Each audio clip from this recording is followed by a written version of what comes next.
Welcome into Vikings Central. Glad to see you guys tonight. Me and Steve are just going to talk some Vikings football here, give you some updates on training camp, talk about our favorite quarterback, J.J. McCarthy. Steve, how we doing? Doing great. I did some trap shooting tonight, and my shoulder might be a little bit sore tomorrow, but having a good day, feeling good. Week and a half of training camp through, and a lot of stuff to talk about tonight. Yes, there is, and I think you're just warming up that arm because the Twins are going to need some pitchers or some outfielders or something. 38% or whatever of the active roster gone. It's crazy. Yeah. If we were Twin Central, this show would be hopping tonight, but we're Viking Central, so either that or like Target Field, we might be struggling for attendance the rest of the year. I hear you. I don't think the Vikings are going to have an issue selling out some crowds this year, as long as everyone stays healthy and everything. But let's talk our favorite football team, the Minnesota Vikings. I do want to shout out some things real quick. You see all the social media down there: YouTube, Facebook, Twitter, TikTok. Follow us over there. Subscribe to us. We're just throwing out content pretty much every single day, as much as we can, and as good as we can. We're getting better as we go. But all the support from you guys does truly mean a lot. Also, go subscribe to our Substack. You can see it scrolling across the bottom there, substack.com/@VikingsCentral. Just some writing form over there, articles, some short video form over there as well. Just again, throwing content out. So I think we can also shout out one of our sponsors real quick. Steve put together something really nice here for That's Badass Wood Art. They've been with us for a while. Luis does a great job. So I'm just going to play a little promo for you guys here real quick. This segment of the Viking Central podcast is sponsored by That's Badass Wood Art. They have some really cool pieces in their shop online that speak to gamers, sports fans, or just nostalgic and trendy pieces for your garage, home, or office. Luis at That's Badass Wood Art can even make you something custom if you don't see it in his store. Shoot him a message with an idea, link, or picture of what you want, and Luis can make your dream wood art come true. Check them out now at www.thatsbadasswoodart.com and make sure you use our Viking Central coupon code of BC15 for 15% off at checkout. That's pretty badass. It sure is, and so is that that ad you did there, Steve. I love it. Yeah, any support you guys give us, honestly, it does mean the world. So that's one of the best ways to do it. That's Badass Wood Art. But let's get into some football here real quick. Let's talk some. Pretty much, there's a lot to talk about. I mean, it's been a week since we've been on, essentially. So right now we got the Hall of Fame game going. Hall of Fame going. Hey, football's back. Football's back. We're feeling good. A week from Saturday, hey, the Vikings are back on the TV. So. It's a lot of fun. August is always a lot of fun. Leading up to week one, we haven't even got to the cuts yet or anything like that. There's gonna be a lot of stuff to talk about. Let's start out here. I'm just looking kind of, like I said, we have a lot of stuff to talk about. I honestly think one of the most impressive things that we should talk about right off the bat is our defensive line. Just the way they've kind of been ruining practices a little bit, and we've heard that a ton. Like the offense has just kind of been sputtering, but it's like defense has just been so damn good. Javon Hargrave's been, living up to the hype. Jonathan Allen's been living up to the hype. Of course, you got, Jonathan Grenard and Andrew Van Ginkel coming off the edges, and Dallas Turner sounds like he's making a big step. We'll see if it translates to the regular season. But what kind of development are you seeing just from this whole defensive line as like a cohesive unit, and how damn good can this be? They could be pretty badass. Hell yeah. No, what we're seeing so far, honestly, this is literally a dream for us as Vikings fans from what we saw with our defense last year. We saw that we had pressure from the outside, but we just didn't have that inside push. So then we saw quarterbacks that were stepping up in the pocket or stepping up and taking off on us. Now, and again, it's preseason it's training camp. We're getting to preseason, but let's take a step back. I mean, what we've seen so far, it's early on. We still have Darisaw that's still going to be getting worked into here. Will Fries isn't quite worked into that mix yet either. And then Ryan Kelly had a day off as well too. Not hurt, but a veteran's day off. Yeah. So again, yes, it looks like the defensive line so far has been at the buffet line and they're feasting right now.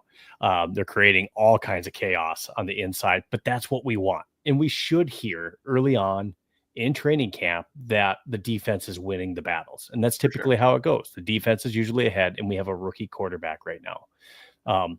But Jonathan Allen and Javon Hargrave, we went out. Kwesi broke the bank on both sides of the line in free agency, brought him in, and it's exactly what the doctor ordered. Because now we have that inside push.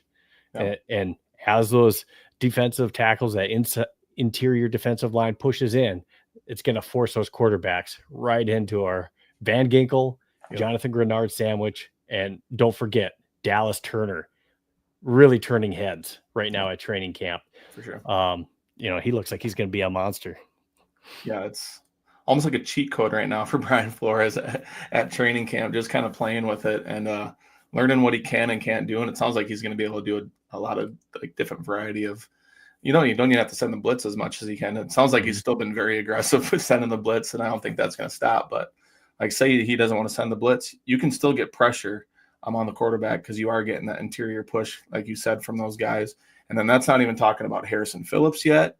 You got a couple of young guys there that are going to probably make a difference. It sounds like Tyrion Ingram Dawkins, our one of our draft picks, has been rotated in with the ones. So it's just like, you got those veteran guys, but you're also going to have some of these young guys coming in just to spare them when needed. And we even talked about like how good they're going to be against the run too, which, we struggled at times against the run. And I think those guys are going to make an impact there a lot too. Because you could see that last year at times, like Harrison Phillips was getting wore down a lot of times because, there wasn't much rotational pieces. I mean, you had Jalen Redmond coming in and everything like that, but now you got two monsters in Jonathan Allen and Javon Hargrave that can take up a bulk of that work. And we just haven't had that along the defensive line in a very, very, very long time. So it's just a breath of fresh air, in my opinion, just to be able to see that. Like, I'm not even mad the offense is struggling because, like you said, the defense should be ahead of them right now. It's not even August 1st yet, but just the way they've been playing has been really encouraging. And shit, I wouldn't be surprised if it's top 3 unit at the end of the season. But, I mean, this is high praise early on for Tyrion Ingram Dawkins. Oh, for sure. If we think about last year, what kind of hype there was behind Levi Drake Rodriguez, Jalen Redmond was really turning out and making big plays during the regular season. Yeah. And Taki Taimani. So for Tyrion Ingram Dawkins to come in as a rookie and already getting reps with the first team, that's something. It is. That's I really, man, it's going to be tough with that interior and keeping them fresh and rotating them. I mean, I think all of those names that we just mentioned, and don't forget about Harrison Phillips, all 7 of them, I think maybe make the team. And I don't think we dare put any of them on the practice squad because I don't think they're going to be there. No. Now, and before we go on to the next topic, just remember, I talked about the buffet table. It's not just the defensive line that's eating. Because they're getting such a good push, our quarterbacks, all of them, are hardly getting any time in the pocket. So what does that mean in training camp? Okay, in training camp, that means that, hey, the secondary doesn't have to cover our receivers as long, and it gives them the opportunity to maybe jump some routes, take some risks for turnovers, and that's what we've seen. We've seen quite a few interceptions coming from our secondary, and props the secondary for capitalizing on that. And hopefully that's what we see carry over into the regular season. Yep. And speaking of that, let's go right into that cornerback conversation. Like you said, we talked about the defensive line and how great they've been doing, but it's kind of been carryover from last year. I mean, we had 24 interceptions last year as a unit. So just be able to turn the ball over. Dwight McGlothern, UDFA from last year, 3 straight practices of interceptions. So he's kind of showing off those ball hawk skills. Zemiah Vaughn, another UDFA, like he's been making plays all like the first week here in training camp. And then we haven't talked about, I guess, Byron Murphy has just been like fantastic at training camp so far. And if that can continue the rollover from last year, that's huge. Isaiah Rodgers has lived up to the billing so far and just fitting in Brian Flores' defense. And then Jeff Okudah, like, there's not many people that have gotten more praise than Jeff Okudah so far. Mm-hmm. And this is kind of leaves me another question, like, is Mekhi Blackman, like, what's this? I haven't really heard much about Mekhi yet. I know he's coming off that ACL and everything like that, but I mean, are one of these UDFA guys going to jump him in the depth chart, or I don't know, I guess. Zamiah Vaughn is a bigger cornerback. Mhm. He's 6'3", I believe.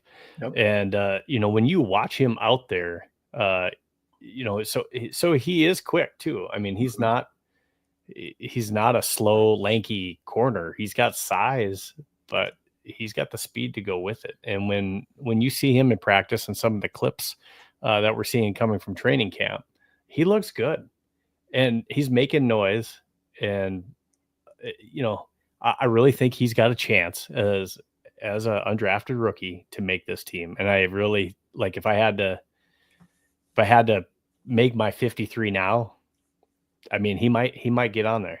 Yeah. Zamiah Vaughn's on there, I think. I think so. I think I put him on there. Yep. With this, as we're going through questions, those of you that are watching, go ahead. Please leave us comments, ask us questions as we're going through these different topics.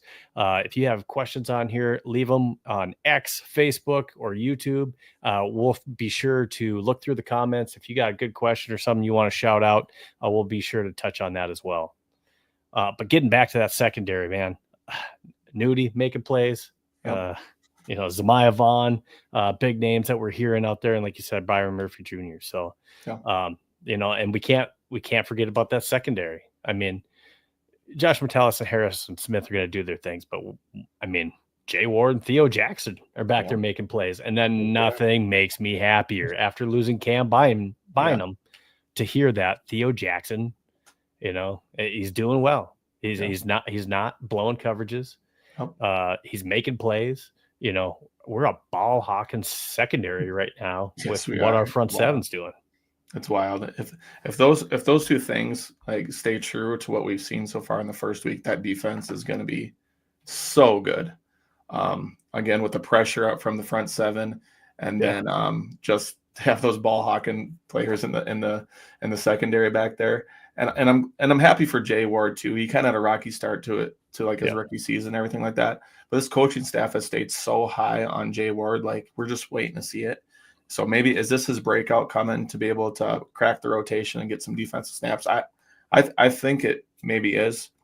Sometimes for those guys back there, safeties corner, it does maybe take 2 or 3 years to finally fit into the fold a little bit. And I think he's on his 3rd year now. So I think he's going to make a little bit of a difference there, especially with Harrison Smith up there in age at 36 years old. There's going to be a rotation back there. So I think he's going to get some snaps. But like you said, the secondary is looking better than what I expected so far. But hey, we haven't even seen a game yet. I mean, we haven't even been in joint practice yet. Like, there's a lot to go, but all the signs are pointing in a positive direction. Do you think there's a reason why we're not playing that 3 safety look in training camp right now? Is that something that will be a change this year for the defense? Is that something where we're trying to hide a weakness or showcase a strength? Or is that something where just we don't want to show our hand yet until week 1 against the Bears? I think it's a mixture, honestly. And maybe more than they just don't want to show their hand quite yet. Because I think they have the players to do it. Like I think they do have like the personnel to do it. But maybe they just haven't thrown in that look yet. On top of that, I mean, what are we? Day 8 tomorrow is what we're at. So that's a great observation. It's something to definitely keep an eye on. But I think we'll see it again because I think we do have the personnel to be really successful there. But I guess with what's working right now, maybe just don't go away from how successful they've been in practice. Maybe we're trying to keep them on our toes, and now the Bears don't know what to expect. If you're preparing for that 3 safety look, and now you don't get it, or you think that hey, they're going away from it because they don't think they have the personnel, and then boom, you get hit with it, or you got to spend time on both. Exactly. And yeah, that's a good point too. And I'm just looking at JJ McCarthy, like he's seeing all these different looks and all these different pressure packages and all that kind of stuff. And it's gonna be fun to see if he does play a few series against the Texans, like how his processing looks, because he's probably going to see like a more of a vanilla defense from Houston, and it's still D'Amico Ryan, so maybe D'Amico will throw some things in there on top of that. But I'm just really hoping for success, even if it is just 2 or 3 drives for JJ McCarthy, just because maybe he can process a little bit faster because he has seen a lot from Brian Flores so far. Looks like we got a couple comments. Look at Tim White.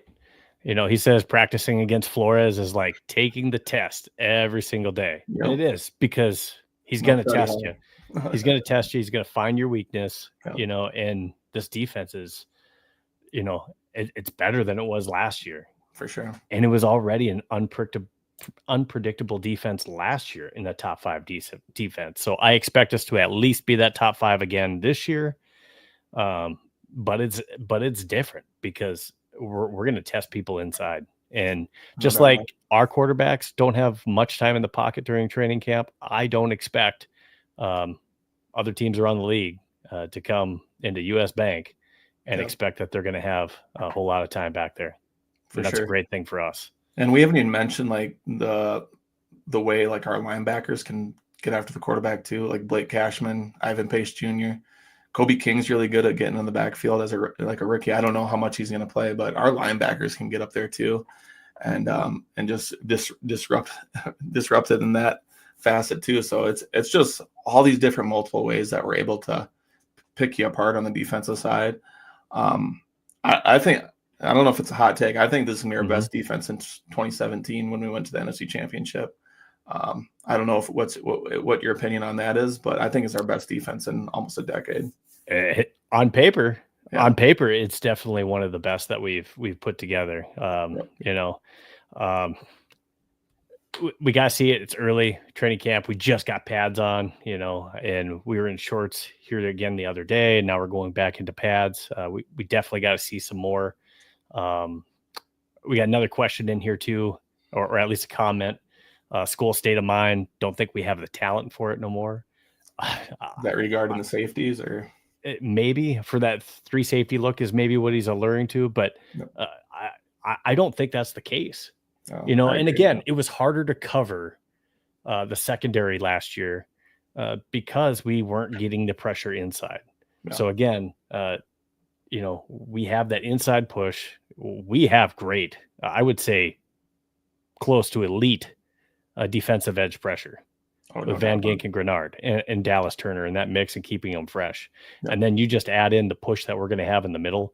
Man, that's just a combination that's going to be something to watch this coming up season. So thanks, Tim. Thanks, School State of Mind. I know we got more coming in. Yeah, we sure do. Yeah, we got another one here. Oh, sorry. Go ahead. No, you're all right. Go ahead. Which is just when you did. I was just angle nuts. IPJ may have double-digit sacks. I think he's going to have a good handful of sacks. Just it's going to open up so much for him, and he's how he is. He's a freaking bullet. Just out of his mind when it comes to he sees a gap, he's going to hit it hard if it's against the run or if it's him trying to get after the quarterback. Him and Blake Cashman, I definitely think them combined that they'll have double-digit sacks combined. I'm almost positive about that. Just how much is going to open up. I think Blake had 5 or 6 sacks last year alone. So, I'm really excited for that. And he also mentioned, dude is just going to be allowed to just fly around, and he's not a 3-down linebacker. He's going to be in a lot of passing situations. So he's going to get after the quarterback. It's going to be a lot of fun. But is this one of your relatives down here? That's my dad. Oh, that's awesome. So my dad giving a shout out, and hell yeah. So my dad, Dale, says, whatever team is going against the Minnesota's defense last 2 years, they have no idea what they're going to face until they're into the game at least 4 or 5 plays. And yes, we're going to be unpredictable. I'm just looking forward to it. You can throw a rock anywhere on this team, offense and defense, and you're hitting a star. Yep. So on paper, it looks great. Everyone wants to get excited before, you play a game because of what you're hearing in training camp. But we'll get into some other things. There are some concerns for the team. that we, not everything is perfect. There's still some things that maybe we have concerns that we need to work on, some position battles. So we'll get into those too. So shout out to those that are leaving comments. We appreciate it. And shout out to my dad. Thanks. Love it. Thanks, Dad. Skull State of Mind says he has a question for us. Hey, whenever you want to shoot that question over, we'll try to get it as soon as we can, as Steve said. I do also want to shout out, we're talking about our edge rusher group. Tyler Batty, another draft pick. Was he drafted or was he a UDFA? I'm blanking here. The edge rusher out of Penn State. I believe Tyler Batty was an undrafted. I think he was a UDFA, but he was getting time with ones as well, the ones as well as an undrafted free agent now. That's just mixing guys in. I understand that, but it sounds like he had a couple disruptive plays too. And again, that's just speaking to our depth and how you said how elite that group is, because we just have a lot of playmakers over there. Okay, real quick for Skull State of Mind here. Here's my thing. The Forest defense looks great against younger quarterbacks, especially early in the season. What happens when you face a quarterback like Jared Goff and others? You want to start with that one, Steve? Yeah. So, I mean, yes, all of our quarterbacks are younger quarterbacks. So you can say that they look great against the younger quarterbacks, but the thing is that they're getting the pressure right now. Yes, veteran quarterbacks are going to be able to read our defense maybe a little bit better than some of the rookies, to include JJ, are going to be able to kind of decipher our defense before they get into plays and be able to audible out. Absolutely. A Jared Goff that's going to stand in that we're going to face this year. Of course, he's seen this defense before last year. He's faced it a couple different times. That's true. But again, we're a different defense. I can't stress this enough. Nope. The interior push, we cannot underrate the value that has on how much time now the secondary has to cover a wide receiver. And Amon St. Brown he's not running around for 7 to 9 seconds. Right. That's almost impossible to cover St. Brown for that long. Yep. So, I mean, let's just let's just wait until week 1. Let's see what we have. But again, right now, everything looks good. That's what, if we weren't hearing that the defensive line was having success early in the season when we don't have Darisaw out there, Will Fries and Ryan Kelly, again, he's still kind of coming back from injury too. And you got Blake Brandell playing with the ones right now, and Juergens filling in for Ryan Kelly with the ones. Donovan Jackson's a rookie who's getting, he's looking solid, Yep. But at the same time, he's a rookie in there too. They should be winning. If they weren't winning right now, that would be a major concern for me. Yep. And I don't want to get on there too high. Like, I don't want to jump the bandwagon or right on the bandwagon right away. But there's just been so many positive signs so far.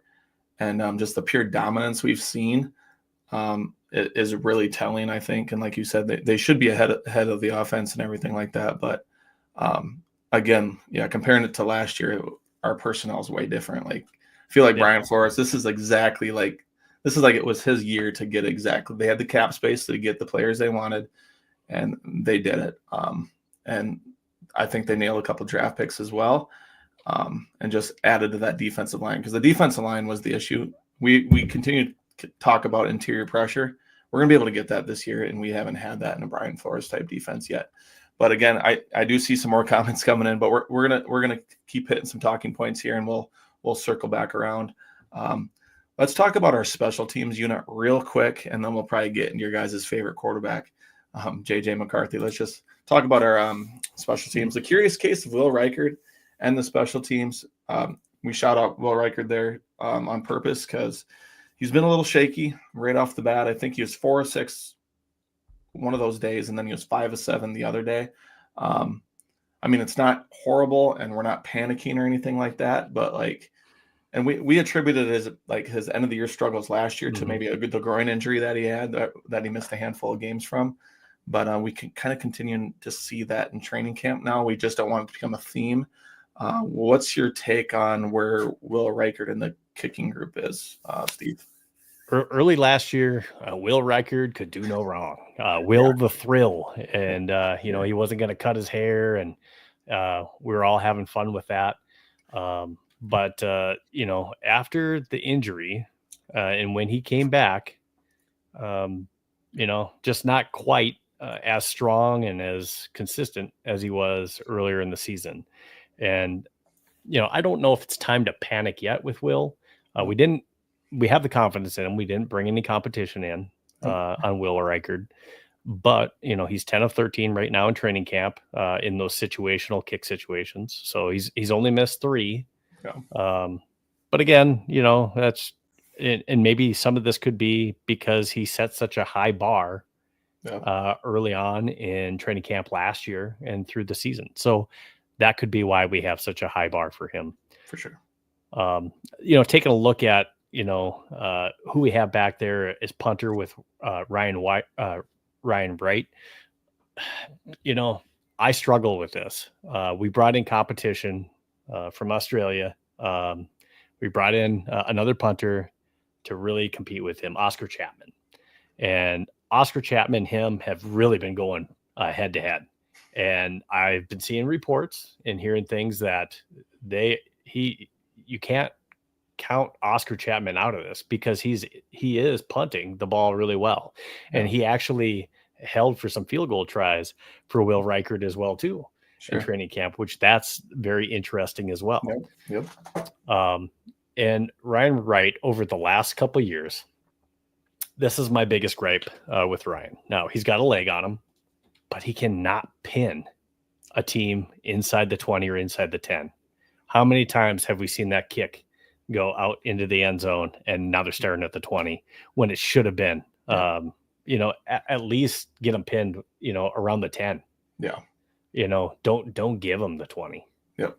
So, that's all I'm saying with Ryan. The biggest thing is he can't pin anybody right now. So that accuracy, but at least reports in camp seem to be that he's worked on that and he's doing better in that area. Yeah. Thoughts? Yeah, honestly, just to be flat out honest with you, I think we should have moved off of him before last year. Just brought in some more competition and probably moved off of him at the beginning of 2024. And I thought last year he was a little better last year, in my opinion. Still not super great. And the thing was, just like you said, you can't. If you're at midfield, you can't kick it and the offense gets it at the 22-yard line or the 18-yard line or something like that. You got to flip the field more. Yes. And that happened like a multitude of times, like even where we thought like Kevin, Coach O'Connell, just go for it. It was like a 4th and 3. I'm thinking of a specific example. It was like at the 44-yard line and they decided to punt it. I'm pretty sure Ryan Wright punted it to like the 21-yard line. And like 23-yard difference, like a 23-yard net rating. That wasn't even with a touchback. Yeah. Like he just I don't know what it is.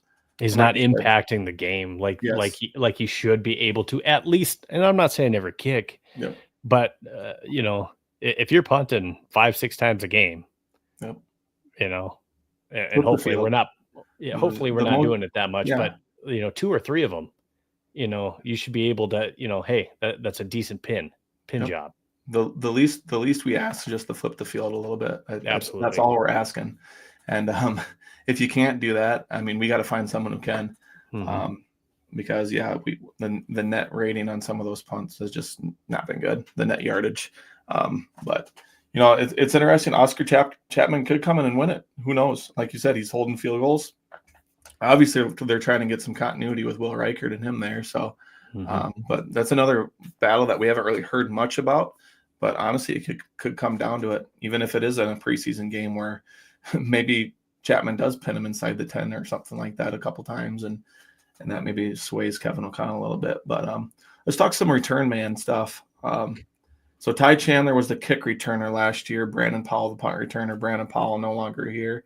So I think I guess I don't really know who's going to be kick returner. It's not huge in my opinion because, we see a lot of touchbacks on that side too. But punt returner, Ty Felton, Silas Bolden, 2 rookies, 2 guys that are pretty explosive. One was a 3rd-round pick. One was a UDFA.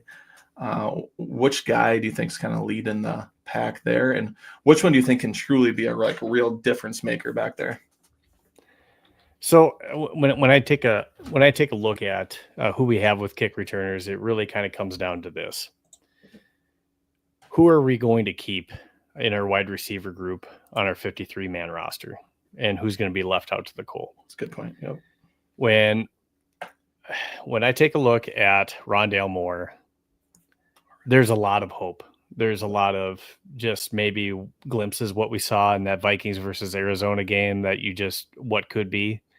Now, I think a lot of other teams hold some of that same thought. And if he doesn't make our roster and we try to put him on the practice squad, I think he gets snatched up. No. So do we keep him on the team as a fifth, sixth receiver? And, perhaps his role as a punt returner, mainly just so we can keep him off the practice squad and we try to sneak Silas Bolden on. I got to give a shout out. I heard Judd Azilgad talking about that today, and great thought, but, Ty Felton can do some of those duties, especially in the kick return game. He's got the speed. He's done some of that before too. So we have a couple of those guys. It's just, is Rondale Moore worth keeping on the roster? Right now, we have not seen or heard of him really making plays on the field. So that is definitely curious as well. Yep. Of whether or not we keep Rondale Moore. And I think that's the key on whether or not it's the Silas Bolden, Ty Felton show. Yeah, that's very, very true. Great point. I didn't even mention Rondale Moore right away. And maybe that's why he didn't cross my mind, because we haven't heard much of him. I don't know if he's still trying to work in from his injury and everything like that. But it's interesting because it could be a case where it is Ty Felton and Silas Bolden, just a combination of those two. If Rondale Moore doesn't make the team, because I think we need something from Rondale. Otherwise, they're just going to go with these young guys just to give them an opportunity. But it's interesting to say the least, because we talked about this pre-show. Like, we want a punt returner that's just going to be able to catch the ball, maybe return it 10, 15 yards, but don't muff the damn thing. Just secure it and give the offense the possession. It's as simple as that. And, we saw that with Marcus Sherrills, and Brandon Powell was pretty good when it came to that, but we've had some guys that just can't hold on to the damn football trying to return a punt. But Brandon Powell could hold on to the ball, but the problem with Brandon Powell is you didn't get any yards after the punt. No, so he wasn't doing anything with it. And that's where I think we have a couple of guys on the roster. Silas Bolden could do that. Yeah, he might be the new tush push guy, like Brandon Powell at Cincinnati. and we'll see what happens. But ultimately, how married are we to Rondale Moore? Yep. And that reclamation project. Exactly. Yeah, I think that's a battle that we really need to watch, because that's one that's going to probably come into effect a little bit during these preseason games and stuff like that as well. But hey, let's talk about our favorite quarterback out there, a guy that we really have our hopes up for, and let's talk about him a little bit. We got a little video for you. J.J. McCarthy's Vikings training camp has not gone without rookie struggles against this Vikings revamped defense. But overall, with Justin Jefferson out with an injury, McCarthy has looked good with testing his boundaries with throws to Jordan Addison, and yes, almost more Jordan Addison. But he is also building chemistry with tight end T.J. Hawkinson, Lucky Jackson, who is fighting reps with the first team, and the speedy Jalen Nailor. Yeah, so we're going to pull this up, J.J. McCarthy progression, and it's just him kind of building that chemistry right now. And like you said in the video, like Jordan Addison, like he's really found a target that he really likes there in Jordan Addison. And, they've been able to work together. Justin Jefferson not there. He's kind of been the number one guy. So it does make sense. But it's just a really good development to see that him and Jordan Addison have built that so far. And Jalen Nailor, Lucky Jackson, a guy we're going to probably talk about in the video a little bit here in a few minutes. But what do you think of his progression so far? It's kind of been up and down a little bit, but he's 22 years old, and he's going against a defense that might be one of the better units in the league. So I threw this out on social media, talking about, again, because the defense, right?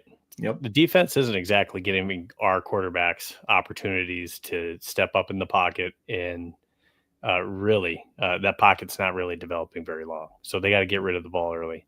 So you're seeing more mistakes from our quarterbacks, and Sam Howell is struggling there. But JJ McCarthy, iron sharpens iron was one of my posts that I had on there. And I really think that going against this defense, man, I mean, you're seeing a top 5 defense in practice every day. That's only going to continue to make you better. And hopefully the problem that we had with Sam Darnold against the Rams and holding on to the ball, that was so infuriating to watch, with 9 sacks in that game. Hopefully we do not have that problem, because JJ might be trained that I only have so many seconds to hold on to this ball. Yep. Or at least he doesn't develop that bad habit of just sitting in that pocket and holding it too long to where you end up making a bad play, you know? Yep. So I think that will make him better. Yeah, for sure. And I agree. And something that I really like about JJ McCarthy, and Sam was okay at it too, but you know, and I hope he doesn't always escape the pocket too soon. But if he does feel that pressure, I feel like JJ is really comfortable getting out of the pocket and keeping his eyes downfield, because he's so damn good at throwing the ball on the run. There's a video that we saw, I think it was one of TJ Hawkinson, where he just sprint out to his right, and it was just money right on the dot to TJ, kind of going up the seam a little bit. So and maybe that'll help we get that sack rate too, because 9 sacks in a playoff game. Oh my gosh. Yeah. You're giving me flashbacks. Drive killer. Yeah. So and like I said, I hope he doesn't, get happy feet where he feels like he needs to escape the pocket all the time. And hopefully he just has a clean pocket, because he's really good at getting the ball down the field in that aspect too. So, but just to be able to progress and know where your receivers are and building that chemistry, I feel like he's done that so far. Now it's the next step of, okay, this defense, I'm getting pressure in my face. Well, the first step is just give the damn guy protection, but just to be able to know when to escape the pocket. And if there's a check down, take the check down. Because there's a couple times where I saw like he tried to go for the deep ball, and maybe Aaron Jones was underneath or a tight end was underneath. And I love that he's pushing the football downfield, but just picking your spots at the right time, I think, is kind of the next step in the progression. And there's been also talk that maybe his accuracy has been a little shaky, but again, I'm kind of attributing that to all the pressure in his face. But I think he's testing some boundaries. Yeah. I honestly think he's testing his limits to see what he can't. KO might be telling him to just let it fly too. So so you got to know where you can't throw the ball, or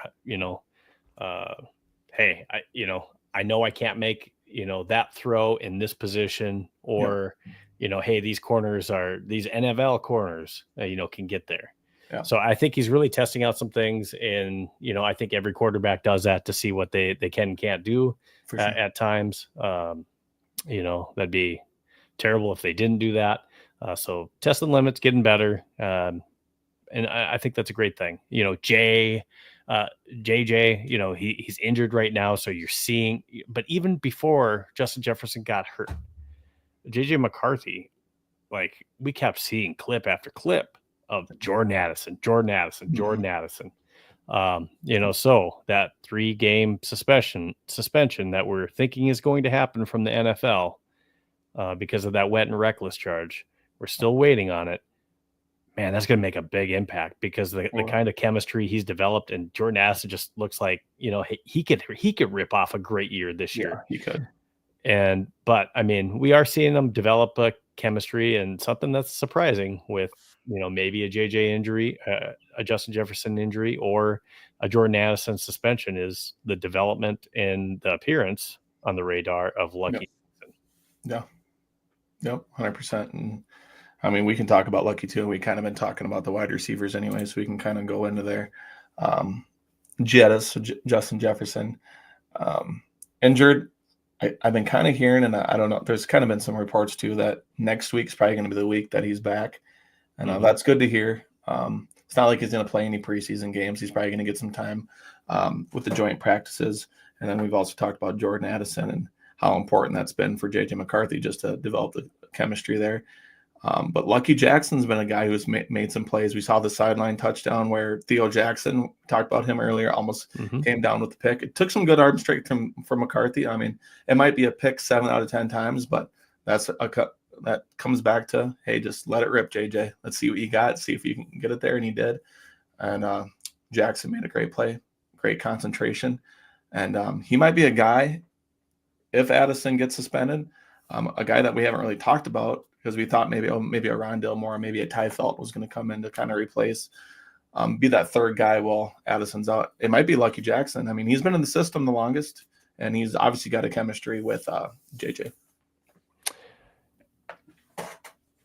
So with Justin Jefferson, because, again, we're seeing him in practice. He's in shorts. He's stretching. He's getting back. Again, I don't think there's anything to be alarmed. I've had some friends asking me on what I think he's going to get back, when he's going to get back. And I really, truly think he'll be there for week 1.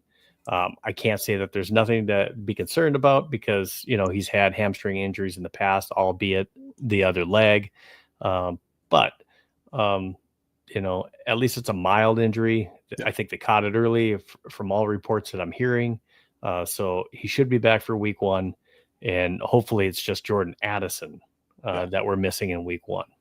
Yeah, I mean, that's best case scenario. And I mean, well, best case scenario, Addison doesn't even get a suspension, but I feel like there's going to be something, even if it is a 2-game suspension instead of a 3. Right.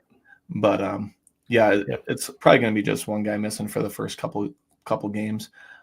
So I feel like they have enough talent in that room to really, survive that. And especially with tight ends, you got TJ Hawkinson, Josh Oliver's an underrated pass catcher, and TJ and McCarthy have gotten kind of a rhythm going too, which is really good to see. But we're going to get some more talking points here. Do you want to shout out our new sponsor real quick, Steve? Absolutely. I'd be happy to. Awesome. So exciting news, and we'll have more coming from this. But Homage is our new sponsor to the Vikings Central podcast. And Homage, if you haven't been to their website, they have great stuff, whether it be Star Wars, Minnesota Vikings, Timberwolves, Twins, even Packer gear. They have other teams. They have anything that you can really think of like those tagline, TV, retro type T-shirts. And the best part about it is it's a good feeling T-shirt. It's a good fit. I wear them. I have a couple, and I have a couple right now, and I have a couple more on the way. Just because I love the fit, love the wear, and honestly, I love some of the stuff that they put together. So, Homage, and again, that QR code will take you right to their website. So go ahead and scan that QR code, and we'll pull it up later on in the show again too. But go check them out. Great T-shirts, great clothing wear, and thank you, Homage, for sponsoring the Vikings Central podcast. Glad to have you. 100%. And that's a company that we've known about for a while. Like you said, you've had a couple shirts. I'm like, it just wasn't a random reach out or anything like that. We just love the material, the graphics they have is just really cool and different. It's not the same thing every single time, and they're always consistently putting out new stuff. So we'll keep you guys up to date as much as we can on the new stuff dropping. And I know for the season coming up, they're going to have a lot of good stuff, and it's affordable stuff too. I'm like, it's not overpriced or anything like that. So really excited about that partnership. Homage, welcome to the Viking Central team, and we really enjoy it. You guys being here. So let's keep it going, Steve. We got a lot to talk about. We talked about the quarterbacks a little bit, and mostly JJ McCarthy, obviously. Let's talk about the backups. Howell, Rippon, and Brosmer. A group that's kind of been up in the air a little bit. Honestly, Max Brosmer's probably had the best camp other than McCarthy, which is kind of crazy to say because he is technically the fourth guy, probably like a practice squad candidate. But what do you think of this group so far? And maybe we can start with Sam Howell because there hasn't been a ton of positives there so far. But what's your take? There hasn't. I mean, really, some of the highlights that we've seen, including one where he had a long bomb. I believe. I want to say it might have been Jordan Addison that he hit. But again, it would have been a sack. Dallas Turner's in the backfield. He was already on top of him. But again, with no contact, he gets the ball off and we see a catch. But other than that, we're seeing a lot of interception from Sam Howell. And, like you said, Max Brosmer has probably had the best camp. You're not hearing much about Rippon, good or bad, on that case. But you're hearing some rumblings. Do we have to dip into free agency to see if there's, or even possibly a trade to bring in somebody to be our number 2? Trey Lance. Trey Lance. So I am a Bison fan. Yeah, that's I'm looking right now at his stat line, what he put up tonight. Right now, the Chargers in the Hall of Fame game, they're up on the lines 34-7. Trey Lance, heck of a stat line, probably player of the game, 13 of 20, 120 yards and 2 touchdowns. Yeah. Looked good. You'll take that. Yeah. I mean, he had 3 rushes for 8 yards, but really just the passing. He was doing great with the ball. And again, it's preseason. You're playing against number 2s. But again, it was a different looking Trey Lance tonight. And that was good to see as a fan. Yeah, 100%. And maybe that's like you said, it's a Trey Lance we haven't really seen yet in the NFL. Like even in preseason, like he's been okay, but there has never been like a standout moment for him. And maybe that is a little bit of Jim Harbaugh over there, which is really helping him. So and you know what Jim Harbaugh says about JJ McCarthy. I mean, best quarterback he's ever seen. But yeah, it's a good point. Sam Howell, we got him over on draft night, and it just hasn't worked out so far. Again, I always say I don't want to overreact, but it's early. Let's get our first team offensive line. Yeah. Let's see what he does with a little bit more time in the pocket. But that's even more of an admission of success, I feel, for JJ McCarthy. Yeah, 100%. Because JJ's not playing with a fully whole first team offensive line yet. They're not all together. Now that is something where they need to build that chemistry. But he's not getting that time, and he's not making as many mistakes. And Sam Howell definitely has more reps under center than JJ McCarthy is. So, if you want to take that kind of a comparison for it, you can at least have a positive outlook on what JJ has done in camp so far. 100%. I agree. And I'm just glad that like the 2 positives in that room have been McCarthy and Max Brosmer. I mean, I feel like I kind of dug into his film, and we obviously watched him with the Gophers. Like, I think there's some potential there to be a really solid backup, at least in the NFL for a long time. A spot starter. Eventually, it's probably not this year, but 2, 3, 4, 5, 6 years down the road, I think he's going to be a guy that's going to be in the league for a long time. And obviously, Kevin O'Connell saw it right away because he was one of the first calls for UDFAs. So just the rest of that group, though, like I think Brett Rippion's going to probably be the 3rd guy no matter what. I don't want him to be the 2nd guy. That's just me. Be the 3rd guy, be an assistant coach, be an extension of Josh McCown and Kevin O'Connell. But who's going to be your number 2? Who's going to be your number 2? I just don't know right now. I mean, it still could be Howell, but there's a lot to go through. I think right now it's Howell probably right now, de facto, and that's probably just what you gave up for him. You don't want to give up on him already when you actually gave up some draft capital for it. Yeah. So de facto Sam Howell right now. Maybe that changes when we start doing 53-man roster predictions. I think Alec Lewis had him getting cut on this initial 53-man. He had him getting cut, so that was interesting. Mm-hmm. But it's possible. It's possible. No doubt about it. Let's talk about a group I'm really excited about, and that's our running backs. And Kevin Seifert had this out, I think is who it was. So Aaron Jones and Jordan Mason, looks like they're going to be splitting carries at running back, and it might go game by game. It could be more Mason one game, more Aaron Jones the other game. Mm-hmm. And Jordan Mason, I guess, has looked fantastic at training camp. Aaron Jones probably hasn't done a ton because he is a veteran, but right. What do you think of that group? Do you think it should be more of a 50-50 or a game-by-game basis? How are you kind of looking at that? So the statement I've had recently is I fully expect Jordan Mason come next year to be getting the majority of those carries and be our RB1, our true RB1. Yeah. And Jordan Mason, so he's what we needed because last year, perfect scenario, we're in Detroit, playing the Lions. We get down towards the goal line. Did we run the ball once? I don't think maybe once. Maybe once, but why? Because we could not run the ball.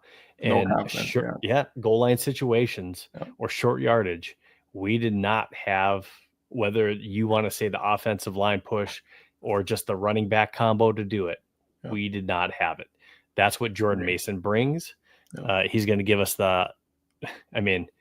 I'll be talking about it here soon, but if I'm looking at this fantasy football wise as well too, man, Jordan Mason's absolutely going to vulture some touchdowns because he's going to be our running back when we get into those goal line situations. And we're not just going to be pass, and kick a field goal. We now have the option to give it to Jordan Mason, who's a great inside runner in short yardage situations, and he can really bull into the end zone. Yep. And I know he wasn't here last year, but I think Jordan Mason is whoever everyone wanted Alexander Madison to be. Like Madison was a bigger bodied guy, but like he just always couldn't get that short yardage. And we saw it, was it the Seahawks game in 2023 or whatever, where it was that 4th and inches or whatever, and he just missed the hole, otherwise it's going to be a touchdown.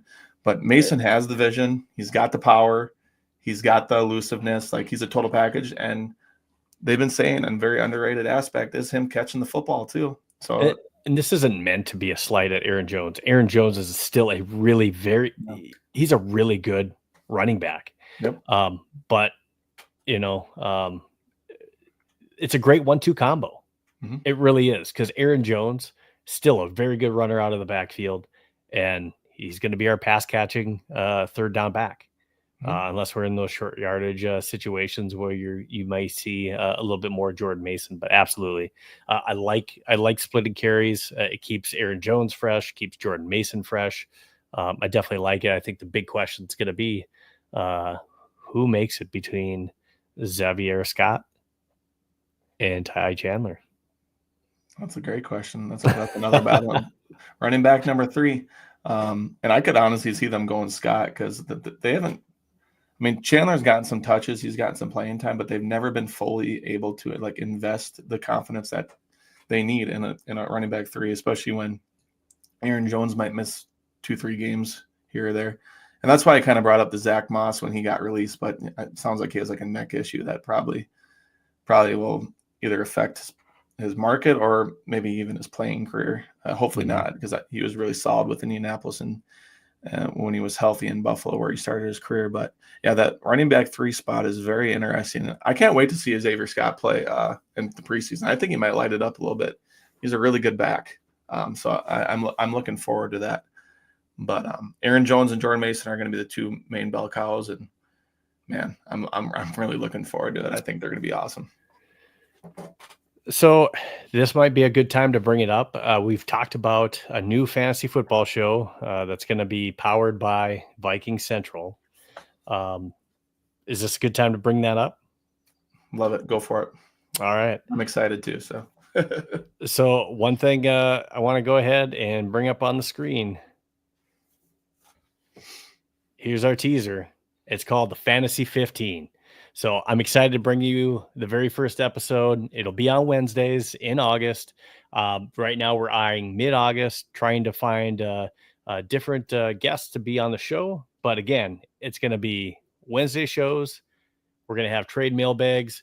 You're going to see those trade mailbags and different sit-start questions on our X account, which you can find at Fantasy15FB. On X. So go ahead, follow us on X. It's going to be your top 15 charts at all your positions: quarterback, running back, wide receiver, tight end, kicker, and defense, all in 15 minutes. And we're going to have that weekly analysis for you so you can make your week 15 playoffs in your fantasy football league. So again, make sure that you tune in. We're really excited to have, really just the opportunity to have Fantasy 15 on the show, give our viewers that like fantasy football a little something new. So we'll have some other guests on there too with some analysis. But some of you that really just want your picks so you can set your lineup because you forgot to do so, we're going to give them to you rapid fire and then also have some analysis for you. So excited to bring that to you. Yeah, really looking forward to it too. I'm going to be on there as much as I can as well. But I've said this a few times. That's Steve's baby over there, and he's going to do a great job, and he knows what he's talking about. So make sure to follow him over there on all of his socials, and then we're obviously going to continue to work with him here at Vikings Central, and just repost and like their stuff over on our page too, because he's going to do a great job. And fantasy football is huge, and people look forward to that almost as much as the regular season. So it's almost that time. So stay up to date on that. Like you said, he's going to get some great guests, and they're going to do a lot of great work over there. We do have one more thing we want to talk about, and then if you're okay with it, we'll probably get into some of these last comments, and then we'll probably end the show. It's like there's just over 500 of you that have watched, so really appreciate you guys tuning in. Again, hit any of our socials as well, Substack, our sponsors, Homage, and That's Badass Wood Art. So, yep, it's really good to get to have you guys support. So, all right, let's talk about some rookies, if that's all right, Steve. And they're like we've said, the draft class was not that huge, but some UDFAs are kind of showing out. I'll just ask you right off the bat, straight to it. Like, what rookie to you has stood out the most so far? Samaya Vaughn. Yeah. With a bullet. Crazy to think. with a bullet. I mean, yeah. We weren't even to the rookies, and we were, kind of raving about Samaya Vaughn and the fact that we think he's going to probably be on this 53-man roster. There's an argument to be made for Tyrion Ingram Dawkins as well. I still think that Kobe King's going to, make an impact yet this year, but at least just what we've been hearing so far in training camp, Samaya Vaughn looks to be the real deal. 100%. And yeah, I feel like I see a clip about him almost every single practice, which is huge to see. And it's not against backups to the backups, like wide receivers. Like, he's just sticky whoever he goes up against. And honestly, I don't want to say the same thing, but he might be my pick too. Like I said, I got to give a shout out to Tyler Batty, because he has been playing with the ones as a UDFA as well, which is really awesome to see. And Tyrion Ingram Dawkins, I loved that pick when it did happen, because I think he's going to be able to be a guy that can be a real disruptor along the defensive line there. And it's crazy to think like a couple of UDFAs are making this list, but Donovan Jackson sounds like he's been pretty solid, but there's a couple clips that he kind of maybe did get bullied a little bit, but he's also been holding his own, which is really good to see, because it sounds like that whole offensive line is kind of getting beat up a little bit about from that defensive line. Just going back to Samaya Vaughn, I love his size, and I could really see us using him a lot in, short yardage goal line situations where you have that jump ball, and they have that taller Mike Evans like receiver that's just, a throw it up, I'm going to go get it type of guy. Yep. When you look at Samaya Vaughn, I mean, he's a tall corner. Yeah, he is. He's a tall corner. So it's just not a case that wide receiver is going to go out jump a corner if Samaya Vaughn's sitting opposite you. Yep. So I do like that matchup, or using him in those situational type plays to where he's in there covering, those taller wide receivers. Yep. And Flores loves that type of wide receiver, or that type of cornerback. And you saw it with rest his soul, Kyrie Jackson. It was the same idea. He was 6'3", 6'4", just that lengthy, tall corner that can just compete for the football. And I feel like Samaya Vaughn's been kind of right up that alley too.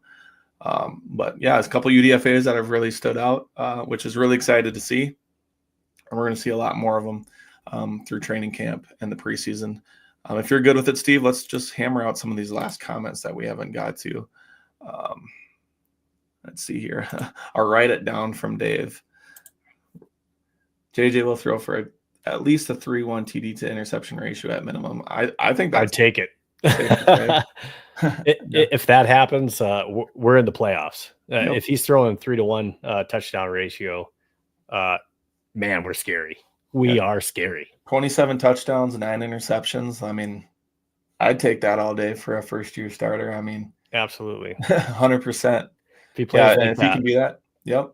Like everyone's been saying, just be average. I mean, we want you to be better than that, but if you're average, we're a playoff team. But if you're that type of quarterback, we're a Super Bowl contender. No doubt about it. that's top 15 quarterback play. Yep. If you're throwing for a 3-1 touchdown interception ratio, that's top 15 all day. 100%. So if that's the case, man, we're a playoff team at that point because this defense is going to be a top 5 defense. Licking our chops. And I expect that we're going to run the ball a little bit more. Yep. From adding Jordan Mason. So that's fair. For sure. Thanks, Dave. Sure. Yep. Fat Killa off of X. Do you think the Hitman still has enough in him to get the job done? I love the man, but I think his speed could be a problem. What do you think, Steve? Congratulations to the Hitman. You know, you're possibly in your last year with the Minnesota Vikings. And for those gamers out there, he made the Madden top 10 for safeties. Did. 88 overall. He did. You know, and you know, so and I know that's a video game, and you know, yes, he's getting a little bit long in the tooth, but he's a crafty veteran. I really don't think even last year he necessarily lost a step. He still made impact plays on the field, and again, he's gonna get even less time that he has to cover in the secondary because of our inside defensive line pressure. He is a ball hawk. Let's keep in mind that he has the most interceptions for any active secondary player right now. Yep. So he is a ball hawk. This is perfectly up his alley being in this defense for the opportunities he's going to get in the secondary. I still fully expect the Hitman to be the Hitman in 2025. 100%. And thanks, Fat. Yep. Appreciate it. And I agree with you 100%. And he's to the point where he knows his limitations. The coaching staff knows the limitations. They got the personnel if they don't want him in a certain package or a certain situation, you know, that they can, you know, work around that. But I think he's just going to be just fine. He can still play in the box if he needs to.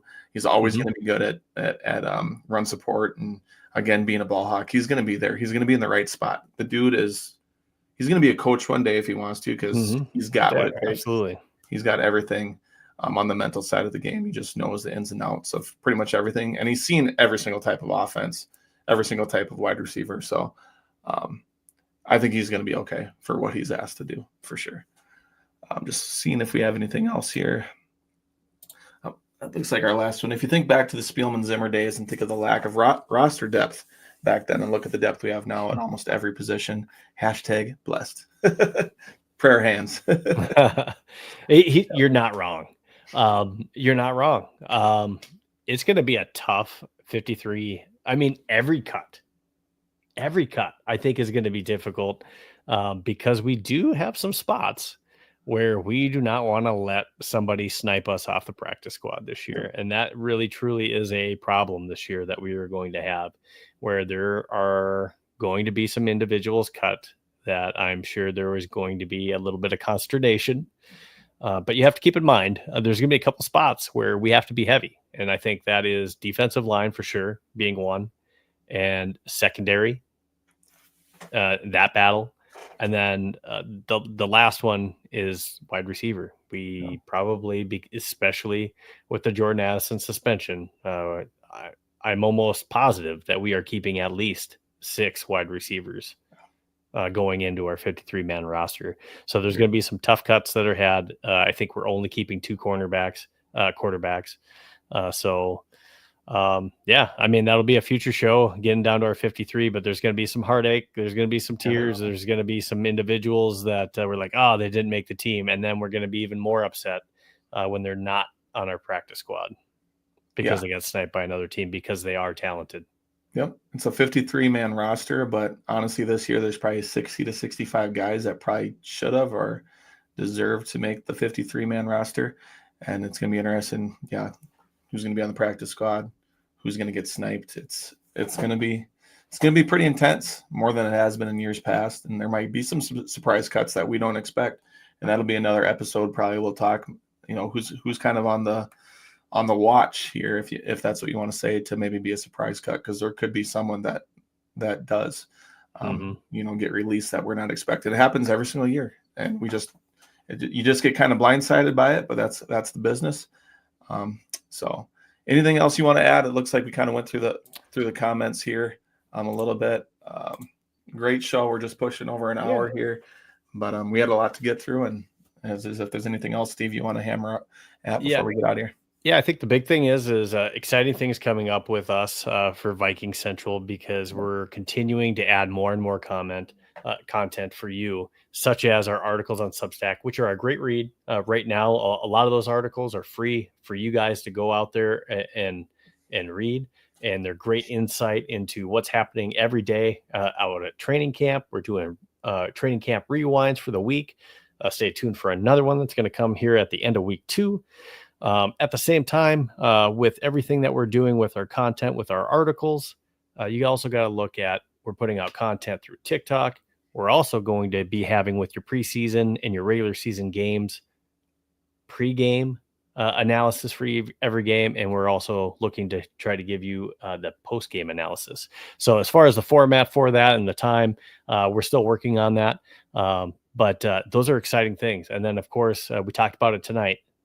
Fantasy 15, our fantasy football show that's coming to you with our first preseason rankings coming up in mid-August, before we dive into our Wednesday shows for our week 1 rankings that you will see every week here on the Viking Central Network. Hell yeah. Absolutely love it. Exciting times. And it's an exciting year for the Vikings. And I'm excited just to get content out as much as we can and as many places as we can. Again, social media, Substack, and again, all of our sponsors. I'll pop up our QR code here from Homage one more time too. If you guys want to support over there, again, they have great stuff. Just scan that QR code, and we'll get you hooked up. But great episode today, Steve. We'll probably be back at it again next week, and maybe I might be on here every now and then as well. But good episode. School Vikings, baby. I'm just looking forward to it. It's an exciting time. I'm just really looking forward to it. So God bless everyone. We'll see you guys in the next video.